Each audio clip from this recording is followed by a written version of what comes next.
At the planning stage, we use this planning form to explore and learn and apply in each subject. As me and my teammates have come, we will use in mathematics, we will use the geometric mean to calculate the heights of the wall. Moving on, in science, we use the free fall formula, which states that delta y equals half acceleration times time squared to find the height in physics. And then and finally, we use in technology and engineering. We use the apps like Measure and Floor Planner to measure the distance between the ground floor and the first floor, and then we verified our measurements by using a measuring tape.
Relationships and right triangles.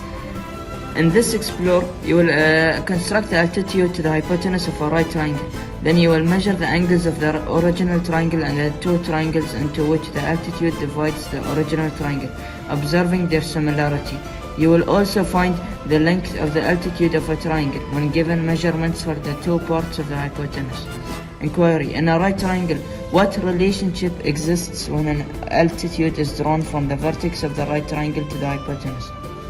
In this explore, we use the sketch to apply these steps, and we also answered the guided questions, and we concluded that the hypotenuse is a product of x and y.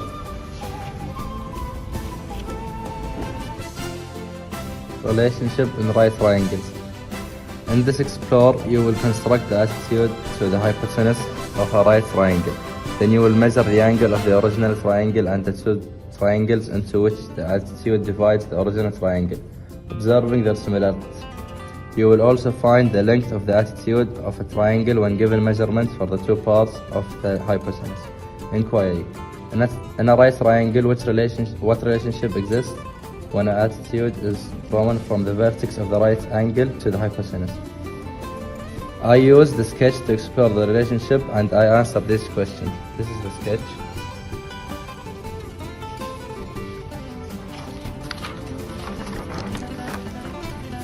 The relationship was that the two triangles are similar to each other.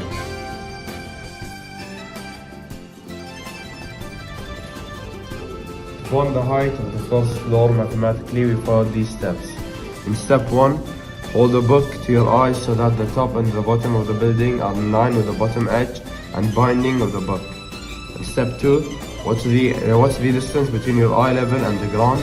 We found it's 1.6 meters. And then in step 3, what's the distance between where you're standing and the building?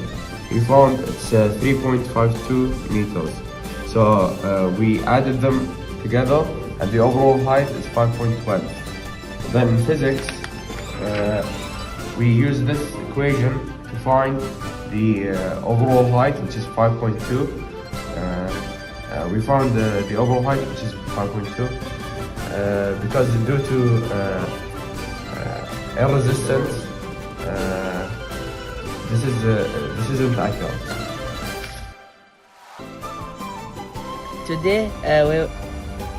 Today we will measure the height of the school using the relationships between the right triangles. So basically the students will use what they have explored in the previous activity to solve the following real life problem. We will use the indirect measurement to find the height of the QSTSS building. First step, we will hold the book up to our eyes so that the top and bottom of the building are in line with the bottom edge and binding of the book. Step 2, what is the distance between our eye level and the ground? Step 3, what is the distance between where we are standing and the building?